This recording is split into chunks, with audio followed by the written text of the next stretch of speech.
Hello అన్న జనార్దన్ భాయ్. అన్న నమస్తే అన్న. నమస్తే జనన్న. ఎక్కడి నుంచి అన్న? హలో అన్న ఎక్కడి నుంచి? అన్న మాది మామనగర్ అన్న. బాబునగర్. చెప్పే పెద్దన్న, పాలమూరు జిల్లా. పాలమూరు జిల్లా అన్న. అన్న అన్న ఈరియా గురించి ఏమన్నా ఇన్ఫర్మేషన్ అన్న? ఈరియా దొరుకుతలేదు, అంత ఇబ్బంది అవుతుంది. ఓటీపీలు ఈటీపీలు అనుకుంటా మొత్తం ఇక్కడ హైదరాబాద్ పని చేసుకోవాలా, మేము పోయి సేన్కాడ చూసుకోవాలన్నా? యూరియా కోసం ఆత్మహత్యా యత్నం, ఒంటిపై పెట్రోల్ పోసుకున్న రైతు వెంకటే అని ఇంత క్లియర్గా ఇగో యూరియా కోసానికి చచ్చిపోతారు జనాలు. అదే ఇప్పుడు అదే నాకు ధ్యాసకు వచ్చా. అయితే మేము హైదరాబాద్ కూలి పని చేస్తున్నానా. అయ్యో అన్న. మళ్ళీ ఈరియా గురించి నేను ఓటీపీ గురించి నేను పోయి మళ్ళీ సంతకాలు పెట్టి ఓటీపీ చెప్పి చేసి మళ్ళీ ఈయనకు వచ్చి మళ్ళీ ఒక్కొక్క సంచి ఇస్తే మళ్ళీ పోవాలి, వారంకోసారి 2 నెలలకోసారి పోవాలి, ఇచ్చి తీసుకొని రావాలి. ఇగో యాప్ పైన అవగాహన లేకపోవడం, రోజుల తరబడి క్యూలో నిలబడిన ఎరువులు అందక మనస్తాపం చెందిండట ఆయన రైతు. నేను హైదరాబాద్ కూలి పని చేసుకోవాలా లేదంటే ఊర్లో వ్యవసాయం పని చేసుకోవాలా? నువ్వు అన్న ఊళ్ళో వ్యవసాయం పని చేసుకోవాలన్నా, నువ్వు అది విడిచిపెట్టి హైదరాబాద్ మంచిగా సంపాదించుకోనికి వచ్చినావు అంటారు. మంచిగా డబ్బులు ఇక్కడ జీతం చేసుకుంటా బాగా డబ్బులు జమ చేసుకుంటున్నావు, మేము ఇక్కడ కష్టపడుతున్నామని మీ ఊరోళ్ళు అంటారు. అక్కడ పోతే ఇక్కడ పోతే అక్కడ లైన్లో నిలబడాలా, లేదంటే ఓటీపీలు చెప్పాలా, ఈ బ్యాంకుల దగ్గర తిరగాల. ఏమన్నా కొంచెం పొరపాటు ఉంటే బ్యాంకుల కాడ పొరపాటు, మన పొరపాటు ఉంటేనే వాళ్ళు కోమ అవుతారు, వాళ్ళకి పొరపాటు ఉంటేనే వాళ్ళు ఏం అన్నారు. వల్ల యాప్ చూసినావా నువ్వు? యాప్ డౌన్లోడ్ చేసుకున్నావా? అన్నా నాకు తెలియదు ఈ వల్ల. యాప్ తెలియదు, బీపీ తెలియదు, చదువుకోలే. అయ్యో రామచంద్ర. ఇక ఇప్పుడు నీకు యూరియా కట్ట ఎట్లా దొరకాలి మరి? ఇప్పుడు ఇంకోటి నాకు ఫోన్ చేస్తుండ్రు, ఓటీపీ చెప్పంటే నాకు ఓటీపీ చెప్పడానికి వస్తలేదు. అరే ఈరియా బుక్ చేస్తున్నాము, ఓటీపీ చెప్పంటే నాకు ఓటీపీ చెప్పడానికి వస్తలేదు. నేను ఊరికి వెళ్ళాలి మళ్ళా. నువ్వు ఎప్పుడు పుట్టినవే నువ్వు? డేట్ ఆఫ్ బర్త్ లేదన్నా, నాకు 40 ఉంటాయి. 40 ఏళ్ళు ఉంటాయి అంతేనా? 40 ఏళ్ళు ఉన్నాయి, నువ్వు గది చదువుకోలేదు ఎందుకే మరి? నీ తప్పే ఉంది కదా చదువుకుంది. ప్రభుత్వ బడి కన్నా పోవచ్చు కదా, అప్పుడు ఎందుకు చదువుకోవాలి మరి? ఇప్పుడు కొంతమంది లైవ్ లో కామెంట్ పెడతారు, ఈయన బాయిల కాడ కోల్పోమన్నారు, వ్యవసాయం పని కోల్పోమన్నారు. నాకు 42 ఏళ్ళు ఉన్నాయి, మరి నేను చదువుకున్నా కదా గట్లా, మరి నువ్వు చదువుకోవద్దా అని అడుగుతారు. చదివేలే. ఇప్పుడు మేము తిప్పలు పడుతున్నాం కదా, ఇప్పుడు రైతులను తిప్పలు పడుతున్నా, రైతులకి ఏదైనా మంచి చెడు చేస్తేనే కదన్నా. ఇప్పుడు జై జవాన్ జై కిసాన్ కరెక్ట్ ఉంటేనే ఈ మన దేశం బాగుపడుతుంది అన్న. జై జవాన్ జై కిసాన్.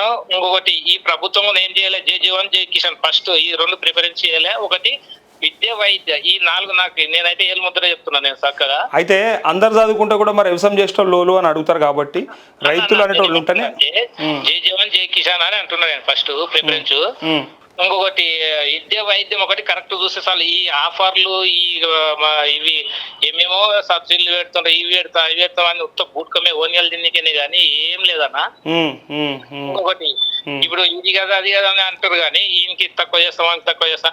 ఇండియాలో ఎమ్మెల్యేలు జీతాలు తీసుకోకుండా ఏం చేసుకోకుండా వాళ్ళ ఆస్తులు ఎంత ఉందో, ఆమ్దాన్ని ఎంత ఉందో, ఫస్ట్ వచ్చేటప్పుడు ఎంత ఉందో, పోయేటప్పుడు కూడా అంతే మొత్తం సంతకాలు పెట్టి ఆ పేపర్లోనే మొత్తం ఏది రూపాయి ఎక్కువ ఉన్నా కూడా ఏసీ బోలకు పట్టించేటట్టు చేయాలి. అట్లయితే అన్న నువ్వు మంచిగా చెప్తున్నావు కానీ ఒక అధికారే ఉంటలేడు, ఖాళీ ఒక 4th క్లాస్ ఎంప్లాయీ కూడా ఆయన ఎక్కేటప్పుడు ఒక జీతం ఉంటుంది, దిగేటప్పుడు ఒక జీతం ఉంటుంది, సరే పెరుగుతుంది. కాకపోతే ఎక్కినప్పుడు ఒక ఆస్తి ఉంటుంది, దిగేటప్పటికెళ్ళి ఇంకో ఆస్తి ఉంటుంది. మరి ఎట్లా వస్తున్నాయి మరి వాళ్ళకు?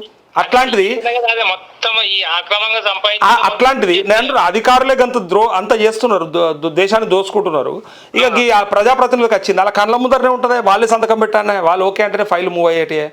ఇంకొక విషయం అన్నా, నేను ఏమంటున్నా, ఈ రాజకీయ నాయకులు ఇంత దెబ్బ మాట ఇచ్చి మాట తప్పితే ఇంకా ఉన్న జనాభా ఎంత తప్పాలి మాట? ఇంత మేము మోతవీరుల మన ఇంత దెబ్బ మాట తప్పితే బీజోళ్ళు ఎంత తప్పుతారు మాట అని అంటున్నా. ఇంకేం బాగుపడుతుంది, ఇంకేం మాట ఉన్నట్టు ఉంటది రాష్ట్రంలో దేశంలో. అంటే వాళ్ళు చదువుకొని రాజకీయ నాయకులకు పోయి అన్ని చేసి సిగ్గుశరం ఉండాలి వాళ్ళకు, సిగ్గుశరం ఉండి రాజకీయంలో దిగాల. అరే బాగా తిక్కలున్నారేందే జనమంతా బాగా తిక్కలున్నారు. అంతే కదన్నా, తిక్కల కాదు. ఎవరు వస్తే ఏ ఊరికి పోతే వాడిని ఎమ్మెల్యే నానే కట్టేసి ఇది జైలు వాళ్ళని ఇచ్చిన ఆమెలు ఏంది, మీ శాఖ అయితే ఆమెలు ఇవ్వండి, లేదంటే ఊక ఉండండి. ఆశ పెట్టించి ఎందుకు ముందుకు పంపించి ఆశ పెట్టించి మంది నేను గబ్బులు చెప్తారన్నా. ఆశ పెట్టియద్దు, నీ వద్ద ఉన్న కాడికి ఇంత ఉందా అంత ఉందా గది చెప్పాలి. అంతేగాని ఇవాళ ఉచిత పథకాలు, ఈ పథకాలు, ఆ పథకాలు, ఆ టీఆర్ఎస్ ఉంటేనేమో డబుల్ బెడ్రూమ్ అనే, రుణమాఫీలు అనే, ఇవి అనే వాళ్ళు అంతే. ఒకటి ఏమైతుందంటే తెలంగాణ వచ్చిందంటే ఎవరి గురించి వచ్చి ఎవరు తెచ్చిండ్రు? విద్యార్థులే తెచ్చిండ్రు. సోనియమ్మ ఇవ్వలే, కేసీఆర్ ఇవ్వలే. ఎందుకు ఎందుకు మర్చిపోయినావు నువ్వు జనాన్న, నీ పేరు కూడా జనార్దను జానారెడ్డి ఒక మాట అన్నాడు అసెంబ్లీలో, యాదుకుందా? మీరు తెచ్చినాం అని మాట్లాడుతుర్రు బీఆర్ఎస్ వాళ్ళు కానీ టీఆర్ఎస్ వాళ్ళు కానీ. టీఆర్ఎస్ ఖాళీ మంత్రసాని పాత్ర మాత్రమే పోషించింది, తల్లిగా బిడ్డను కన్నది మా సోనియమ్మనే కాంగ్రెస్ పార్టీని అని చెప్పిండు ఆ రోజు. మర్చిపోయారా? మేము ఇచ్చేపటికే వచ్చింది, పురిటి నొప్పులు పడి కన్నది మేము కానీ మీరు కాదు, మీరు ఖాళీ మంత్రసాని పాత్ర అని అన్నాడు జానారెడ్డి. అదికుందా? పురిటి నొప్పులు పడి కన్నింది ఒక తల్లి, ఆ తల్లి సోనియా గాంధీ కాంగ్రెస్ పార్టీ అంటుండు ఆ రోజు అన్నాడు జానారెడ్డి. మర్చిపోయారా? అలా ఉండొచ్చు. అంటే బీఆర్ఎస్ పాత్ర ఖాళీ మంత్రసానే పక్కకుండి ప్రసవం చేపించింది తప్ప బీఆర్ఎస్ పాత్ర అంతకంటే ఎక్కువ లేదు అని చెప్పిండు. కేసీఆర్ పాత్ర అంతే అన్నాడు. ఒకటేనా నరేష్ అన్న, చెప్పు. ఎన్నో చేసిండ్రు కదా, ఒకటి ఏం చేయాలంటే విద్యార్థుల గురించి రైతు గురించి ఒకటి ముందుకు తీసుకుపోయినా, జై జవాన్ జై కిసాన్. ఇంకోటి ఇది స్కూల్ ఫీజులు అట్లే కూర్చుందన్న, ఈ హాస్పిటల్లో అట్లే కూర్చుందన్న పైసలు. అయితే ఈ నాలుగు ఉంటే మాత్రం ఎప్పుడైనా దేశం బాగుపడుతుంది అన్న జన. తప్పకుండా స్కూల్ ఫీజుల గురించి మాట్లాడదాం, ఎందుకంటే రెగ్యులేటరీ కమిషన్ ఆల్రెడీ దానిపైన సమీక్ష చేస్తోంది. అది ఎంత తెస్తుంది, ఏడదాకా తీసుకొస్తుంది చూసిన తర్వాత. ఇంకోటి ఫీజు రియంబర్స్మెంట్ కూడా విద్యార్థులకి ఫీజులు అంటే పేమెంట్ చేయకపోవడం వల్ల కాలేజీలకు వాళ్ళకి సర్టిఫికెట్లు రాక ఫర్దర్ స్టడీస్కి వెళ్ళలేని పరిస్థితుల్లో ఉన్నారు. తప్పకుండా దానిపైన కూడా మనం వెళ్దాం, అందరితో మాట్లాడే ప్రయత్నం చేస్తారండి 2-3 రోజులు. ఇంకొక మాట, ఇప్పుడు విద్యార్థులు ఏం చేస్తున్నారంటే చదువుకునికి వచ్చిన హైదరాబాద్ కు, అంటే నేను ఏలుముద్ర అని చెప్పినా కదన్నా, చదువుకునికి వచ్చిండ్రు, ఊరికి మొఖం చూపలేకపోతుండ్రు. ఎందుకంటే జాబులు లేక. కేసీఆర్ జాబులు ఇస్తాను చెప్పి కేసీఆర్ రేవంత్ రెడ్డి ఇస్తాను చెప్పి రేవంత్ రెడ్డి వాళ్ళు ఊరికి ముఖం పెట్టుకోలేకపోతుండ్రు. ఎందుకు పెట్టుకోలేకపోతున్నా అంటే, ఈయన జాబ్ చేస్తారంట, ఈయన జాబ్ కొడతారంట. ఒకటి అంటే ఒకరొకరు ఓ రకం ఎక్కిరిస్తే ఊరికి ముఖం చూపలేకపోతుండ్రు. అది ఏం చేస్తున్నారు ఏం లేదు అనేది అర్థం కానట్టు అయిపోతుంది వాళ్ళకు. అసలు ఆడకపోతే ముఖం చూపెట్టుకోలేకపోతే, ఈడకొస్తే టెన్షన్, ఈ ఫీజులు కట్టుకోము, ఈ క్లాసులు చెప్పుకోము, వాళ్ళు బతకల్లా సావాళ్ళు అన్నట్టు అయిపోతుందన్న.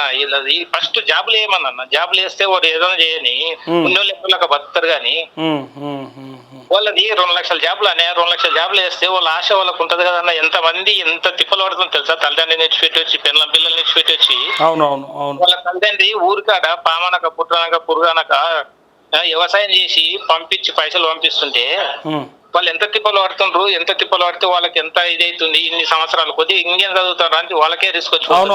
ఎందుకంటే తెలంగాణ వస్తే ఉద్యోగాలు వస్తాయని చాలా ఆశపడ్డారు చాలా మంది. కాబట్టి అందులో అయితే నిరాశనే ఎదురైంది, అదైతే ఒప్పుకోవచ్చు. అది కేసీఆర్ పాలనలైనా ఈ పాలనలైనా కొంత నెగిటివ్ అయింది. అందుకోసానికే మొన్న కేసీఆర్ని ఓడిచ్చారు కూడా చాలా మంది నిరుద్యోగులు. ఎప్పుడే కానీ ఈ 2 లక్షల జాబులు, ఇంకా 2 లక్షలు అప్పుడే చెప్పిండ్రు. ఇప్పుడు మళ్ళీ ఎన్ని కాలేనో తెలియదు కదా. ఇప్పుడు ఎన్ని కాలేనో మొత్తం ఏదన్నా చెప్పని మొన్న చెప్పిన కనీసం 2 లక్షలు ఏదైతే ఒకే సంవత్సరంలో అని అన్నారు కదా, అవి క్లియర్ చేసినా సరిపోతుంది. సంవత్సరంలో 2 లక్షలు క్లియర్ చేసినా సంతోషపడతారు కదా వాళ్ళు. ఎంత ముఖం పెట్టుకోలేకపోతున్నారు, ముదిరిపోతుండ్రు. అసలు వేజీలు ఎక్కువైపోతున్నాయి. చుట్టాలకు ఫోన్ చేసుకోం లేదు, ఎవరైనా ఫోన్ చేస్తే లేపకం లేదు, ఏం చేస్తున్నారు అని ఏం చెప్పలేకపోతుండ్రు. ఓకే సరే అన్న, మాట్లాడు తప్పకుండా. పిల్లలు ఇస్తలేరన్నా అన్న, నిరుద్యోగుల సమస్య గురించి విద్యార్థుల గురించి డెఫినెట్ గా మాట్లాడదాం. అన్న పిల్లల్ని ఇస్తలేరు వాళ్ళకు. అవునవునన్నా, నేను ఇంతకుముందు చాలా సార్లు మాట్లాడినా, మళ్ళీ మాట్లాడతా తప్పకుండా. అంటే ఒక ఏలుముద్ర ఇంత గురించి ఆలోచన చేసి అంటే ఎందుకు ఆలోచన గ్రేట్ అన్న, great and hats off to you. Thank you జనన్న, థ్యాంక్ యూ.